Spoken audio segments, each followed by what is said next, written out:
No último dia 16, o Brasil ultrapassou a marca de 15 mil mortos do novo coronavírus. Esse número de vítimas fatais colocou o Brasil à frente da Itália e da Espanha, que algumas semanas atrás preocupavam o mundo por conta da gravidade da situação em seus territórios. Mas bem perto de nós, a Argentina parece ter encontrado uma forma muito eficaz de lidar com a Covid-19. O país conseguiu achatar essa curva de contágio e desde o dia 11 de maio, com um número de casos muito menor do que o estado de São Paulo, ela já vem se preparando para retomar as atividades. Eu sou a Vanessa Evelyn e hoje, nos Astros do Coronavírus, a gente vai conhecer as estratégias bem-sucedidas da Argentina para lidar com a pandemia.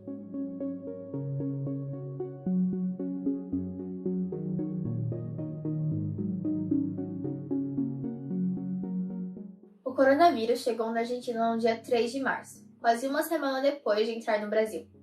Quando o país ainda contava com um número muito baixo de casos, ele já começava a estabelecer medidas rigorosas de combate ao vírus. No dia 15 de março, quando existiam apenas 56 infectados e 2 mortes, o presidente Alberto Fernandes decretou o fechamento das fronteiras e a proibição da entrada de estrangeiros não residentes no país. Além disso, todas as aulas estavam suspensas e grandes eventos haviam sido cancelados. Pouco tempo depois, no dia 20, Fernandes decretou uma quarentena obrigatória. Naquele dia, o país contava com 128 casos e 3 mortes. Mesmo assim, quem saísse de casa estava sujeito à prisão e ao pagamento de uma multa no valor equivalente a R$7 mil.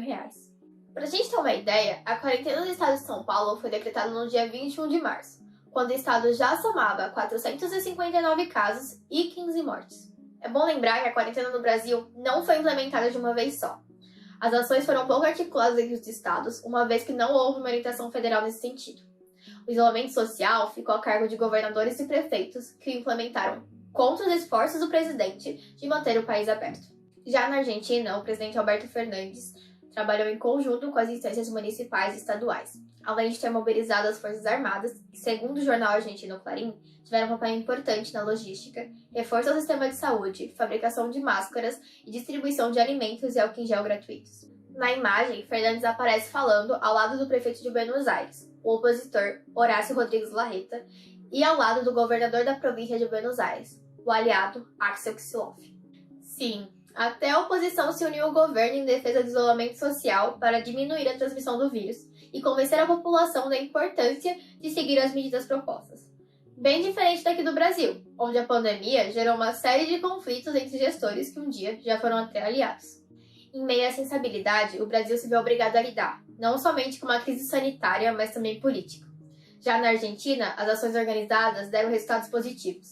Segundo o presidente, nos primeiros 10 dias de quarentena, 90% da população cumpriu com o isolamento social.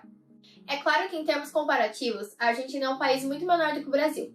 Ela tem cerca de 44 milhões de habitantes, que é mais ou menos a população do estado de São Paulo. Por isso, 363 mortes e 7.792 infectados podem parecer um número não muito impressionante quando falamos em uma boa administração da epidemia. Mas, se a gente fizer uma conta de proporção, a gente vai perceber que a Argentina tem cerca de 8,1 mortes por milhão de habitantes, enquanto o Brasil tem 74,7, ou seja, quase 10 vezes mais. Já em relação ao número de infectados, o Brasil tem aproximadamente 6 vezes mais do que a Argentina. E se quisermos comparar com o estado de São Paulo, que tem mais ou menos a mesma população da Argentina, a gente vai perceber que a diferença fica ainda mais evidente. São 4.688 mortes contra 363 na Argentina inteira, além de 61.235 casos contra 7.792. No estado de São Paulo, apesar da quarentena ter sido decretada pelo governador João Dória, no último dia 15, a adesão estava em apenas 47%. Na Argentina, além do isolamento social, o governo também traçou um plano de sustentação econômica. O ministro da Economia, Martín Guzmán, garantiu a isenção fiscal e destinou mais verba às obras públicas a fim de impulsionar a economia do país. No dia 23 de março, o governo argentino anunciou um auxílio emergencial de 10 mil pesos, o equivalente a R$800, a trabalhadores informais e pequenos contribuintes, que são aqueles que ganham até 26.100 pesos, o equivalente a R$2.100. O governo também já possuía um programa parecido com Bolsa Família, o Auxílio Universal por Filho, pago por filho menor de 18 anos a desempregados e trabalhadores informais e que se acumula ao auxílio emergencial do coronavírus. E tudo isso foi feito mesmo com a Argentina não estando em um dos seus melhores momentos econômicos, mesmo antes da pandemia chegar. O país vem enfrentando uma recessão há 2 anos e sofre com a dívida interna e externa. Segundo o jornal o Globo, as projeções de inflação atingem os 43%.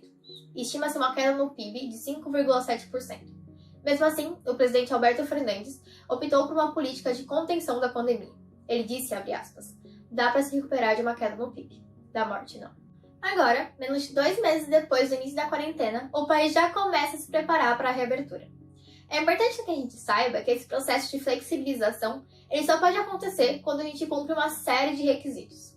É necessário que não haja transmissão local comunitária, o tempo de duplicação dos casos não pode ser menor que 15 dias, as autoridades sanitárias precisam avaliar positivamente a situação, o índice de pessoas liberadas do isolamento não pode ser maior do que 75%, e além disso, o sistema de saúde precisa ter capacidade de atendimento. No dia 12 de maio, o Brasil registrava a taxa de ocupação dos leitos de UTI acima dos 90% no Ceará e em Pernambuco.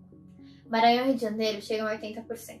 No estado de São Paulo, a taxa de ocupação dos leitos de UTI chega a 68,5%, enquanto na Grande São Paulo, essa taxa chega a 83,9%.